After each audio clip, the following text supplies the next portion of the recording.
Hey guys, so I'm Felipe and I'm here today to make a video in English that I never do. It's a new thing for me, so please bear with me.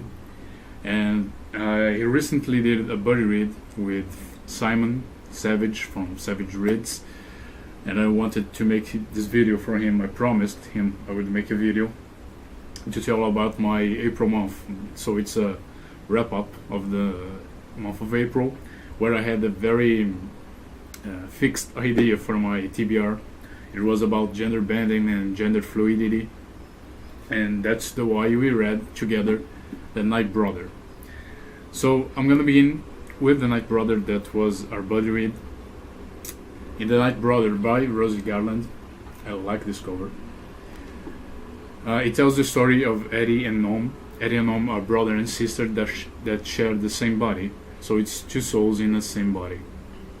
What happens in the very first chapter, we see they have a very close connection.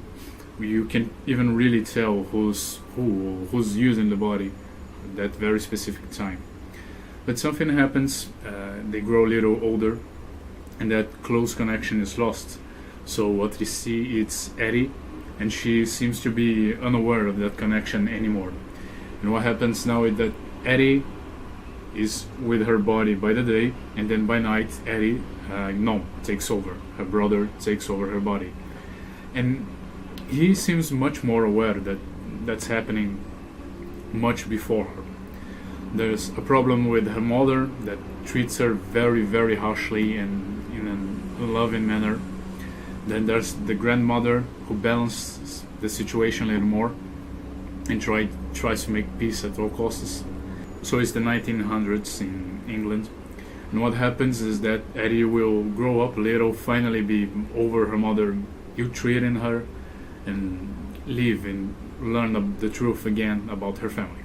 This novel, it has a very, very interesting premise. It talks a lot about how life can be different for men and women. It shows just how much with these two characters, how they are treated differently. So Nom has this very carefree life. He has the love and doting of his mother. He's a pat on the back by society. While Eddie, she's forced to endure a lot more ill treatment by her mother, by society. She has to work on the bar, the Comet, on the pub that her mother runs, and there she's forced to endure gropings, catcalling, looks, and she's forced even to endure the presence of a man that's persecuting her. And this goes on throughout all the book. We follow her growing up, and all the times in her life, all little aspects of her life have something of that matter. It goes even to show the suffragette movement and how she would join it. And that's the great point of that book. It shows that very, very well. But for me, it ends there. The very strong points of the books end there. So what happens is that the plot seems aimless. It seems to circle a point that we'll just make in the very, very end of the book, the very, very last few chapters. It wraps everything very nicely with a bow in the last chapter, and seems to wobble and stumble its way there. So the scenes for me, they were trying to make that point, but not really able to make it. And there's a lot of double scenes where it's just the same thing being repeated, just for the sake of trying to make that point, just to rush it at the end. It's riddled with characters that vanish, characters that are underused. There's ideas and concepts that are underused as well. It's an entertaining novel, but it's not very satisfactory in that sense. The conclusion it reaches, it's a nice one, but it should be given more time, more space in the book, more discussion throughout the plot. It would even benefit the characters a lot more, because they are very one-dimensional. They don't have a great personality, they don't change a lot. And it has interesting vocabulary, the way they speak, the way they talk. That should be how very polite people would talk in 1900s, so I can't really comment about it. But Simon told me that, so he kind of confirmed my suspicions that it is a bit cliche the way they talk, the way it goes. So that's The Night Brother by Rosie Garland. So my very first read of the month was Orlando by Virginia Woolf, in this very exquisite edition. That's by Vintage Classics. So Orlando, it's a very well-known story. Orlando talks about Orlando, who has a lifespan, I believe, of 300 years or something like that. He's a character born in the 1600s into a rich family. He is a boy, and eventually, in the middle of the book, he will become a woman. He will change sexes. Orlando is a very great piece of literary fiction, and it's supposed to be a biography or an inspired biography by another writer who Virginia Woolf was a lover, apparently. Her name is Sakerville West, if I'm not mistaken. And what happens for me in the book, it's not so much about this fluidity, about the transition, or about buoyancy of sexes, but it's much more to put a spotlight again on the difference between men and women, the social constructs for gender. While in The Night Brother, its sexes are much more linked in that sense. It's much more a certain fruition and interlink about sexes. Over here I felt it's more about how they are different from each other, different in the manner of biology, actually, not gender. So there's sex very separated from gender for me. It is said to be a love letter to Sakerville West, and I can see why. For me, a little bit what happens here is that not just Virginia Woolf was talking about her lover and making this life for her lover. She was also making a point about if there's really no difference between that sex, that biological sex, because when Orlando changes, Orlando is still the same person, feels the same, acts and talks and thinks the same, but sees absolutely no difference in him, just the actual sex difference. So if there's actually no difference between that, if you are the same person, unlinked to that biological sex, then what is the difference between the sex of the person that you love? It's kind of also an excuse for that. A little bit like she's talking about bisexuality and how it doesn't really matter. As time passes, as the novel passes, the language grows with Orlando and how he grows and how he develops. There's a passage on the book that says, from granite to rainbow. I forgot who exactly pointed that to me. I think it was in a reveal. So the novel grows with it, the poetics and illusions and all the fantasy, and after the sex change occurs, there's a lot more fantasy elements presented in the book. There's actual 3 manifestations that appear to do the change, while Orlando is sleeping for a very long period of time. Those manifestations are a sort of a fantasy element built into the book.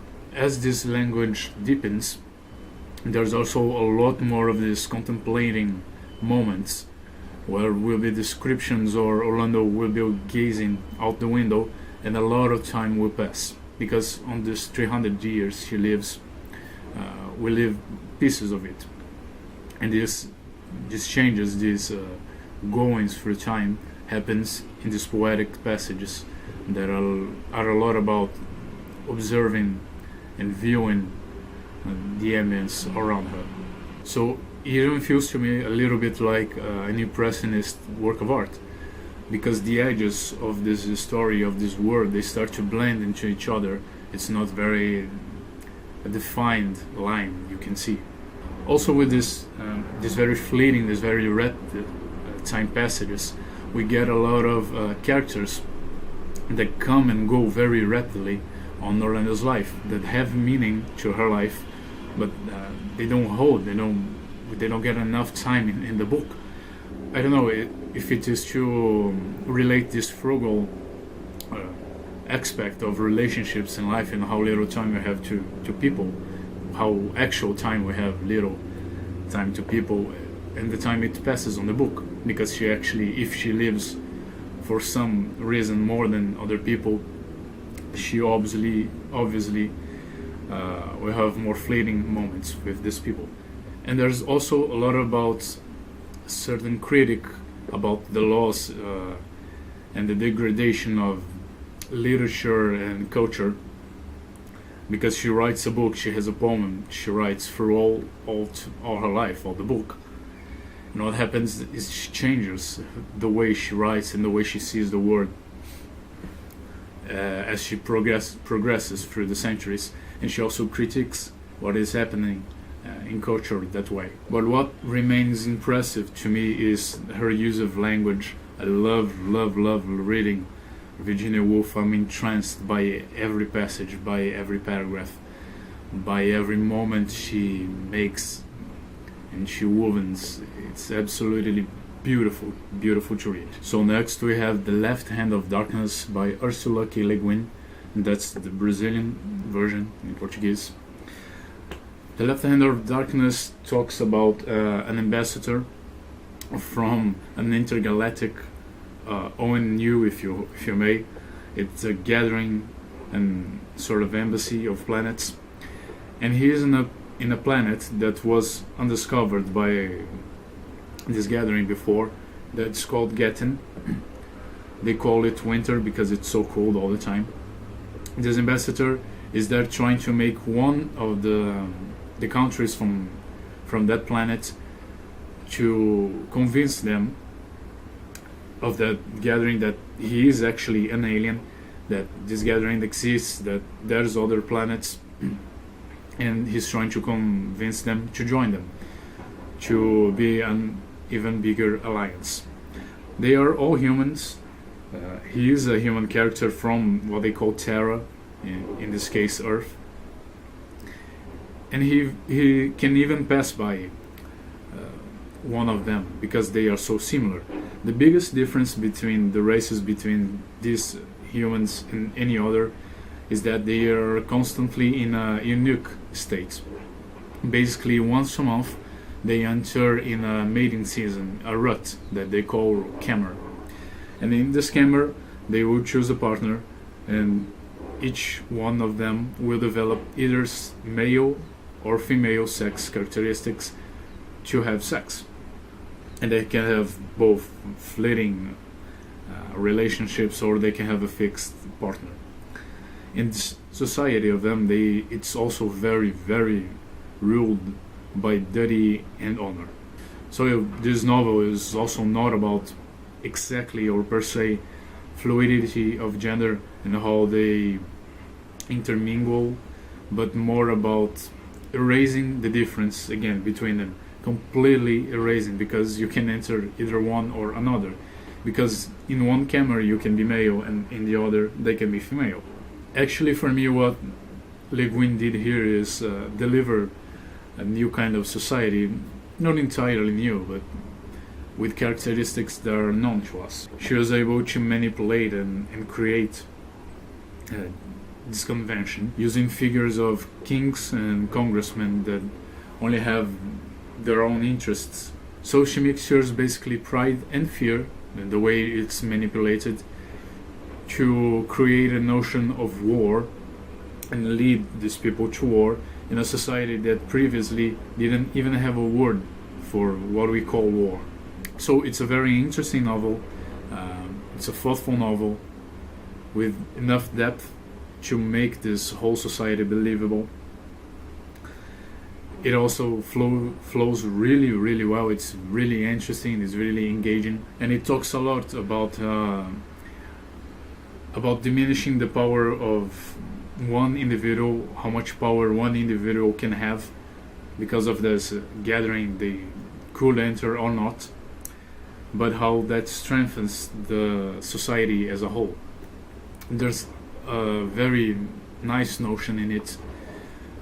There's a religion, and the notion it will bring, the religion, is that you should in life try to spend your life learning which questions are unanswerable, and not to try to answer them, not to seek an answer for something that doesn't have one. It's a science fiction.